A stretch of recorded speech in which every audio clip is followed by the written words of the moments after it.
തിരുവനന്തപുരം തുമ്പയിലെ ബോംബേറിന് പിന്നിൽ ഗുണ്ടാ കുടിപ്പകയെന്ന് പോലീസ്. ബോംബെറിഞ്ഞത് ഗുണ്ടാ നേതാവ് സുനിലും സംഘവും. ആക്രമണത്തിൽ പരിക്കേറ്റ അഖിൽ 2020 സുനിലിന് നേരെ ബോംബെറിഞ്ഞ ആളാണെന്നും പോലീസ്.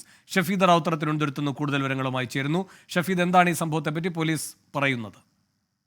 ഇന്നലെ ഉച്ചയോടുകൂടിയായിരുന്നു തുമ്പ നെഹ്റു ജംഗ്ഷന് സമീപം ഈ ക്രിമിനൽ കേസ് പ്രതികളായ അഖിൽ, അതേപോലെ തന്നെ ഇവർക്ക് നേരെ ബൈക്കിലെത്തിയ 4 അംഗ സംഘം ബോംബെറിഞ്ഞത്. ഇതിന് പിന്നിൽ ഗുണ്ടാ കുടിപ്പകയെന്ന സ്ഥിരീകരണത്തിലേക്ക് പോലീസ് എത്തിച്ചേരുകയാണ്. 2020 മേനംകുളത്ത് വെച്ച് ഗുണ്ടാ തലവനായിട്ടുള്ള സുനിലിന് നേരെ അഖിലും സംഘവും ബോംബെറിഞ്ഞിരുന്നു. ഈ വൈരാഗ്യമാണ് ആക്രമണത്തിന് പിന്നിലെന്നും അഖിലിനെ കൊലപ്പെടുത്താനായിരുന്നു സുനിലിന്റെയും സംഘത്തിന്റെയും ഉദ്ദേശമെന്നും FIR-ൽ പറയുന്നുണ്ട്. മാത്രവുമല്ല, ഈ സുനില് ഈ പ്രദേശം പ്രത്യേകിച്ച് ഈ കിൻഫ്രയ്ക്ക് ഇപ്പുറത്തേക്കുള്ള കഴക്കൂട്ടത്തെ ഭാഗങ്ങൾ കേന്ദ്രീകരിച്ച് പ്രവർത്തിക്കുന്ന ഒരു ഗുണ്ടാ നേതാവാണ് എന്ന് പോലീസിൽ നിന്ന് വിവരം ലഭിക്കുന്നുണ്ട്. നിലവിൽ ഇപ്പോൾ ഈ സംഘത്തിലെ ഒരാളെ പോലീസ് കസ്റ്റഡിയിലെടുത്തിട്ടുണ്ട്.